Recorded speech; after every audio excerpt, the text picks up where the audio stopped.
Hal terkonyol yang pernah kita alami. Hal terkonyol. Apa ya? Hal terkonyol ya? Apa ya?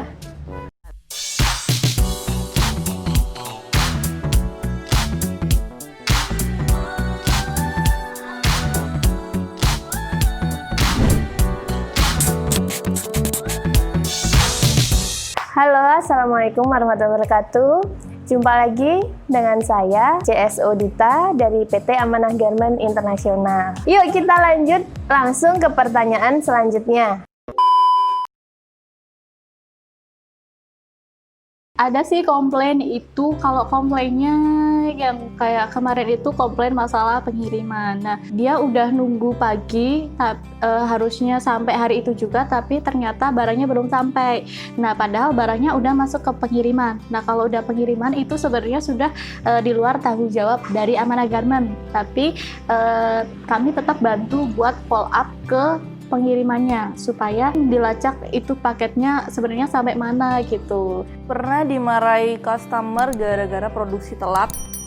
Itu fatal banget. Waktu itu produksi telat, terus ada yang revisi juga, bahkan ada yang dari luar Jawa. Itu pernah order jaket, dia itu marah-marah karena katanya warnanya salah, padahal kita udah sesuai. Tapi yang namanya customer tuh kan memang dia tuh mintanya perfect kayak gitu, dan pas itu yang handle kan masih bagian marketing juga, dan dia komplain minta dikembalikan uangnya, terus kalau nggak dikembalin mau dilaporin polisi, terus mau didatengin, terus diancam-ancam, dimaki-maki, pokoknya semua hewan di kebun binatang keluar semua. Terus ya pokoknya sampai nangis tuh pernah kayak gitu. Pernah dimarahin customer gara-gara apa? Yang pasti itu ketika telat waktu produksi ya. Misalkan kan kalau misal kaos itu kan kalau full payment itu kan bisa 7 hari kerja. Nah, ketika produksi itu benar-benar sedang full, sudah kita optimalkan juga sampai lembur seperti itu, tapi waktu produksinya itu terlambat. Padahal kan itu buat acara, belum lagi kalau untuk pengiriman itu membutuhkan waktu yang lama juga seperti itu. Nah, pasti tuh customer bakalan marah dengan kita karena telat waktu produksi.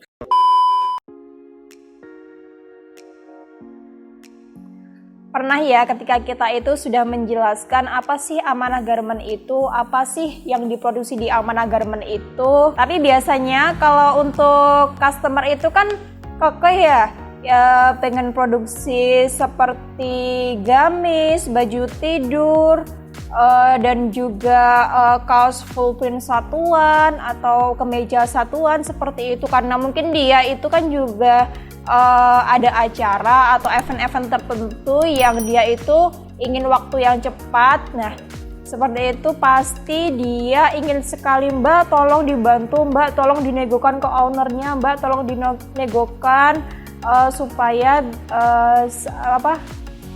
kita bisa produksi di KK misalkan satuan mau produksi gamis seperti itu sih.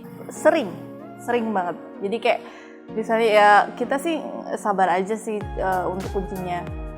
Dia tuh tanya kan, maksudnya kayak produksi apa, terus yang kita produksi ini kayak gitu. Kita nggak bisa satuan gitu, tapi ya ke yang pengen dia mau, nggak tahu kenapa. Pokoknya setiap kita jelasin dianya oke, dia paham, tapi beberapa menit kemudian dianya nanya lagi kayak gitu. Jadi kayak yang mungkin dia pemikirannya tuh bisa berubah pikiran gitu.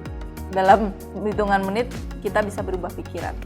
Padahal ya udah yang kita jelaskan udah sesuai gitu. Kita produksi yang ini dan kita nggak bisa produksi yang dia mau.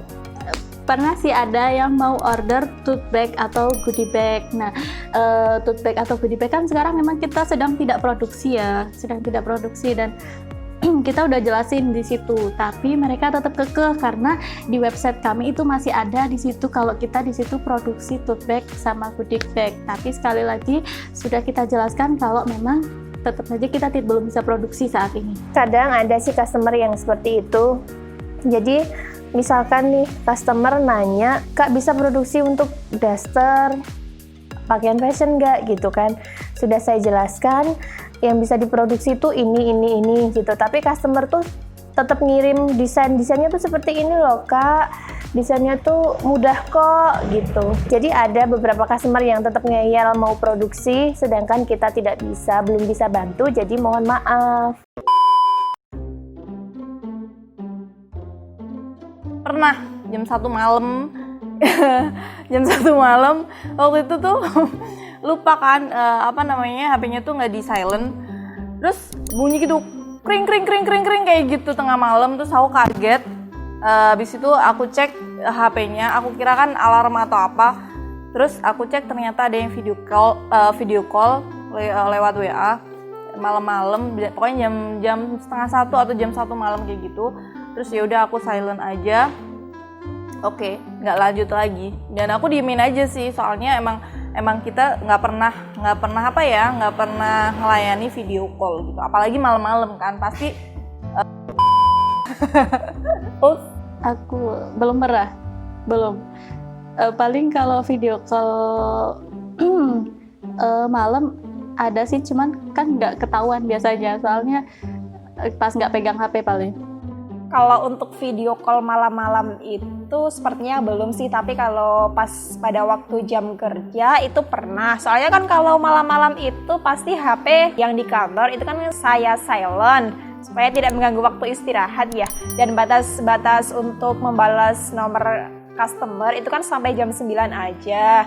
Nah, untuk customer sales itu kan tidak boleh video call karena kan kita itu tidak satu lokasi ya dengan di pabrik. Untuk customer sales sendiri kan ikut manajemen dan di pabrik itu lokasinya juga beda. Jadinya misalkan teman-teman itu mau video call dengan kami, itu nanti kami berikan nomor CRM produksi kami, nanti bisa video call, nanti bisa kami videokan untuk lokasi pabrik kami, untuk mesin-mesin jahit atau bordir, sablon, dan juga nanti bisa kami videokan juga hasil produksi kami seperti itu.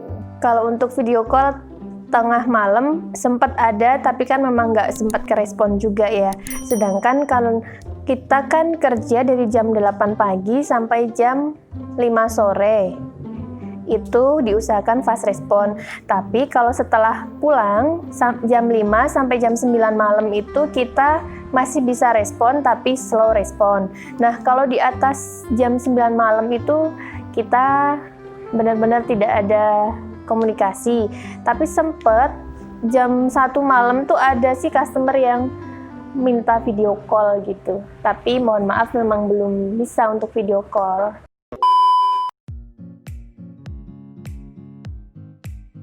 Tentunya pernah ya kita sebagai CS marketing online kita dimintai nomor pribadi. Biasanya kan kalau kita itu kalau close office itu sampai 4:30 ya, kalau hari-hari biasa Senin sampai Kamis itu. Nah biasanya kan kalau untuk orderan besar itu biasanya customer itu minta kita untuk fast respon supaya dia itu cepat-cepat tahu untuk terkait harga, bahan dan lain sebagainya. Dan dia itu mungkin pemikirannya kami itu tidak membawa HP kantor sampai ke rumah seperti itu. Jadinya dia minta nomor pribadi supaya kita itu sebagai CS bisa fast respon. Jadi tenang aja teman-teman, kami itu sebagai CS itu HP itu dibawa sampai ke rumah, jadi tidak perlu minta nomor pribadi, nanti sudah kami fast respon dengan nomor kantor seperti itu.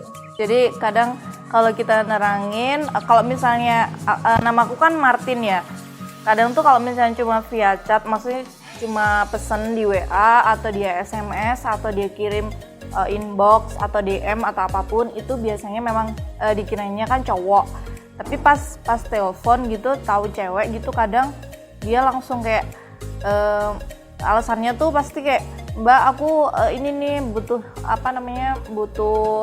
butuh fast respon gitu, nanti kalau di luar jam kerja takutnya ini slow respon, bagi nomor pribadinya ya kayak gitu. Untuk yang minta nomor pribadi itu memang biasanya ada sih beberapa. Itu yang dia pengen tetap direspon saat sudah di luar jam kerja di kantor. Biasanya kan kalau di kantor itu jam kerjanya itu dari jam 8 sampai jam 5 sore. Setelah jam 5 sore sampai jam 9 malam itu kita tetap balas, tapi slow respon. Itu kita juga masih pegang HP kantor kok, jadi tidak perlu pakai nomor pribadi. Tuh sering banget. Sering, apalagi yang customer jahil. Itu sering banget minta nomor pribadi, terus sampai rumah, ini nomor ini dibawa pulang nggak sama Kak Dita gitu kan. Kalau nggak dibawa, saya boleh minta nomor WA-nya supaya kita bisa chat nanti malam gitu. Tapi nggak, soalnya kita kan HP-nya juga dibawa pulang.